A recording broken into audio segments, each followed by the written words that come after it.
Listen, I need to tell you something that's going to blow your mind. My grandmother died 3 months ago, and I thought I'd lost everything when my greedy cousins swooped in like vultures and took what I believed was rightfully mine. But here's the twist that nobody saw coming. Grandma was way smarter than any of us realized. While my cousins were fighting over her bank accounts and jewelry, celebrating their so-called victory, she had hidden the real fortune right under our noses this entire time. I'm talking about millions, people. Actual millions that were sitting in plain sight while we were all looking in completely the wrong direction. Stay with me, because this story gets absolutely insane. And by the end of this video, you're going to understand why my grandmother was the most brilliant woman who ever lived. Trust me, you've never heard anything like this before. You know that feeling when someone you love more than anything in this world just disappears from your life forever? That's exactly what happened when my grandmother Margaret passed away last spring. This woman raised me when my parents couldn't, taught me everything I know about resilience and strength, and promised me that I'd always be taken care of no matter what happened. She was my rock, my mentor, my everything. So naturally, I expected that her will would reflect the bond we shared for over 20 years. But life has this cruel way of teaching you lessons when you least expect them. The day of the will reading arrived, and I walked into that stuffy lawyer's office feeling confident and secure. My cousins Jessica and Michael were there too, along with their parents, my aunt and uncle, who had barely visited Grandma in the last decade. I should have seen the red flags when they showed up dressed like they were going to a business meeting, all serious and calculating. Meanwhile, I'm sitting there in my regular clothes, thinking this was just a formality. The lawyer, this ancient man with thick glasses and a monotone voice, began reading the will line by line. Everything seemed normal at first. Small gifts to various friends, donations to her favorite charities, sentimental items distributed among family members. Then came the big moment, the part about her house and savings.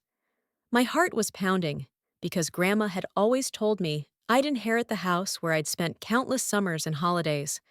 But when the lawyer read those words, my world completely collapsed. Jessica and Michael inherited everything: the house, the savings account, her investment portfolio, even her car. I got a few pieces of jewelry and some old photo albums.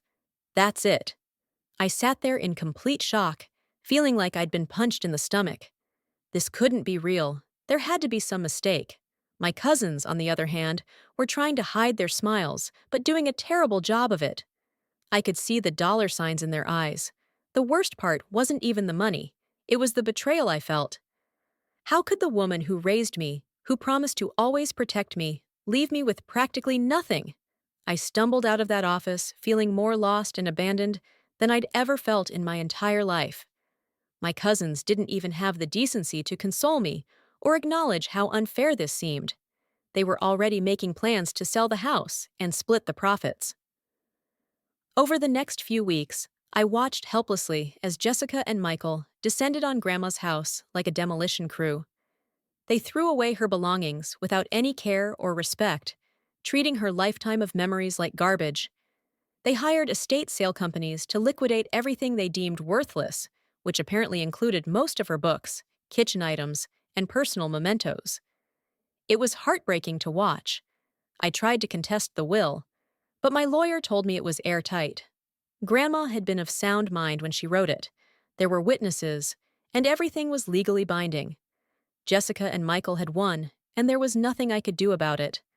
They even had the audacity to offer to sell me back some of Grandma's furniture at family discount prices. The greed was absolutely disgusting. But here's where things get interesting, and why you need to pay attention to every single word I'm about to say. During those horrible weeks of watching my inheritance get dismantled, I kept going back to Grandma's house to salvage whatever memories I could. I'd sit in her garden, walk through the rooms where we'd shared so many conversations, and try to understand why she'd done this to me. Something felt wrong about the whole situation, but I couldn't put my finger on what it was. My grandmother was many things: loving, wise, protective, sometimes stubborn, but she was never careless or thoughtless. Every decision she made in life was calculated and purposeful. So why would she suddenly leave her most devoted grandchild with nothing while rewarding cousins who barely knew her. It didn't add up with the woman I knew and loved. This question haunted me day and night, eating away at my sanity.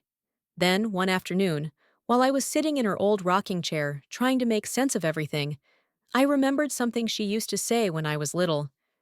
She'd always tell me that the most valuable things in life are often hidden in plain sight, and that smart people know how to look beyond the obvious. At the time, I thought she was just giving me life advice about appreciating simple pleasures. But what if she was trying to tell me something much more specific? What if this was her way of preparing me for exactly this moment? That memory sparked something inside me, and I decided to approach Grandma's house with completely different eyes. Instead of mourning what I'd lost, I started looking for what might still be there.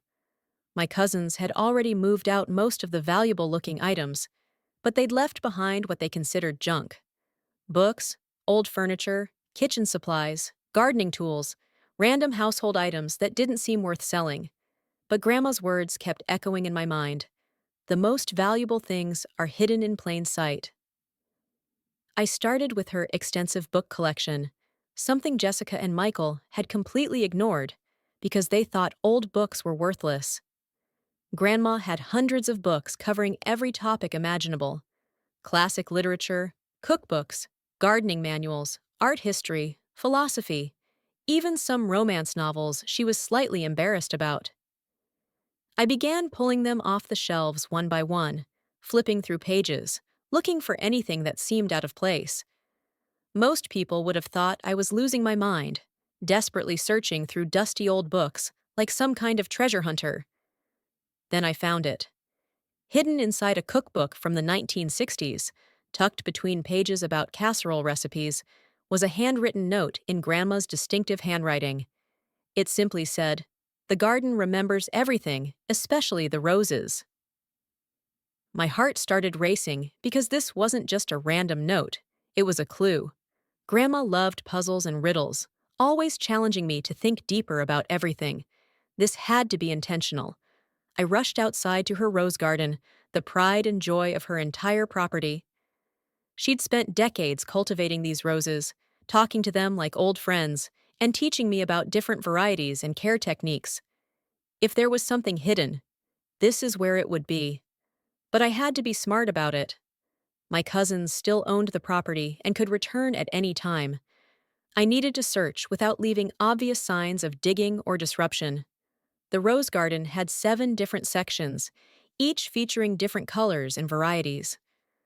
I started examining each area carefully, looking for anything that seemed unusual or out of place. Most of the roses were planted in neat, organized rows, but there was one section where the spacing seemed irregular. 3 particular rose bushes were positioned in a triangle pattern that didn't match the rest of the garden's layout. Something about this arrangement felt deliberate. I waited until nightfall and returned with a small shovel and flashlight. My hands were shaking as I began carefully digging around the first rose bush. About 2 feet down, my shovel hit something hard and metallic. My heart nearly exploded with excitement as I brushed away the dirt to reveal a waterproof metal container, about the size of a shoebox. Inside, wrapped in plastic, were documents I couldn't immediately understand: bank statements, account numbers, legal papers with official seals. But this was just the beginning. The second rose bush yielded another container with similar documents, and the third contained what appeared to be safety deposit box keys and more official paperwork. I gathered everything and went back to my apartment, spread all the documents across my kitchen table, and tried to piece together what Grandma had left for me. What I discovered made my knees weak and changed everything I thought I knew about my family's financial situation. These weren't just random documents. They were evidence of secret bank accounts, investment portfolios, and assets that weren't mentioned anywhere in Grandma's official will. Account numbers in different banks, stock certificates for companies I'd never heard of, real estate deeds for properties in different states. The numbers were staggering. We're talking about millions of dollars in assets that my cousins knew absolutely nothing about. Grandma had created an entirely separate financial empire that existed completely outside her public estate. The brilliant part was how she'd structured everything. All of these accounts and investments were set up in ways that bypassed traditional inheritance laws. Some were held in trusts with very specific conditions. Others were joint accounts, where I was already listed as a beneficiary, and several involved legal arrangements that automatically transferred ownership upon her death without going through probate court. She'd essentially created a parallel inheritance system that was completely invisible to everyone else. As I read through document after document, I realized the incredible level of planning and foresight this had required. Grandma had been preparing this for years, maybe even decades. Every bank account had been carefully managed, every investment had been strategically chosen, every legal document had been crafted to ensure that her real fortune would go to the person she truly wanted to have it: me. While everyone else was fighting over the scraps she'd left in her public will, the real treasure was waiting for someone smart enough to look beyond the obvious. Armed with all this evidence, I knew I had to be extremely careful about my next moves. My cousins still legally owned Grandma's house and property, which means they could have prevented me from accessing the rose garden if they'd known what I was doing. But they were so focused on liquidating the obvious assets that they never paid attention to the parts of Grandma's legacy they considered worthless. Their greed had blinded them to the real treasure that was literally buried beneath their feet. I contacted a different lawyer, one who specialized in estate planning and complex financial arrangements. When I showed him all the documents I'd found, his reaction was priceless. This experienced attorney, who'd seen every kind of inheritance dispute imaginable, sat there with his mouth open as he realized the sophistication of what Grandma had created. He told me he'd never seen anything quite like it: a completely legal parallel inheritance system that was virtually undetectable unless you knew exactly what to look for. The legal process of claiming these hidden assets was surprisingly straightforward once we had all the proper documentation. Every account transfer, every trust activation, every ownership change happened exactly as Grandma had planned. Within 6 weeks, I went from being the disinherited grandchild with nothing but jewelry and photo albums to being the owner of a multi-million-dollar estate. The irony was absolutely beautiful. While my cousins were celebrating their inheritance of a few $100,000, I was quietly becoming wealthier than our entire extended family combined. But the story gets even better, because Grandma had included one final surprise that showed just how well she understood her family dynamics. Among the legal documents was a letter addressed specifically to me, explaining her reasoning for everything she'd done. She wrote that she'd watched Jessica and Michael become increasingly materialistic and entitled over the years, showing no genuine interest in family relationships or values. They only visited when they wanted something, never called just to chat, and treated her more like a future payday than a beloved grandmother. In contrast, she'd watched me maintain my character and values despite facing various challenges in life. I'd visited her regularly, not because I expected anything in return, but because I genuinely enjoyed her company and wanted to learn from her wisdom. She'd noticed how I treated her household staff with respect, how I helped with her garden and household tasks without being asked, and how I'd chosen to build a relationship with her rather than just waiting for an inheritance. These weren't accidents. She was testing all of us, observing our true characters when we thought nobody was watching. The letter also revealed that the will everyone heard at the lawyer's office was intentionally designed to expose the worst qualities in Jessica and Michael. She wanted to see how they'd handle sudden wealth, whether they'd show any gratitude or humility, and how they'd treat family members who got less than they did. Their behavior in the weeks following her death proved everything she'd suspected about their characters.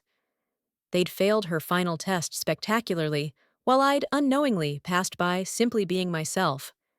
Now here's where I had to make some important decisions about how to handle this incredible reversal of fortune. I could have stayed quiet and just enjoyed my newfound wealth privately. I could have revealed everything dramatically and humiliated my cousins publicly. Or I could find a middle ground that honored Grandma's values while still achieving justice. After a lot of thought, I chose to follow Grandma's example of strategic thinking and careful planning. I decided to let my cousins continue thinking they'd won for a little while longer. They were busy selling Grandma's house and splitting the profits, completely unaware that they'd given up access to the real fortune. Meanwhile, I used some of my new resources to quietly purchase the house from them at their asking price, along with several other properties they didn't know Grandma had owned. They thought they were getting a great deal by selling quickly, but they were actually selling me back what was rightfully mine in the first place. The revelation came 6 months later at our annual family reunion, when I casually mentioned that I'd been doing some research into Grandma's finances and had discovered some interesting things. I didn't go into details immediately, but I could see the concern growing in my cousin's eyes as I hinted that there might have been more to her estate than anyone realized. The look of panic on their faces, when they began to understand the magnitude of what they'd missed, was absolutely priceless. When I finally explained the full situation, the hidden accounts, the buried documents, the parallel inheritance system, the letter explaining Grandma's reasoning, the room went completely silent. Jessica started crying, not from grief, but from the realization of how much money she'd walked away from. Michael became angry and tried to argue that I should share the hidden inheritance with them, completely missing the irony that he'd shown no such generosity when he thought he was the winner. Their reactions proved once again that Grandma had read their characters perfectly.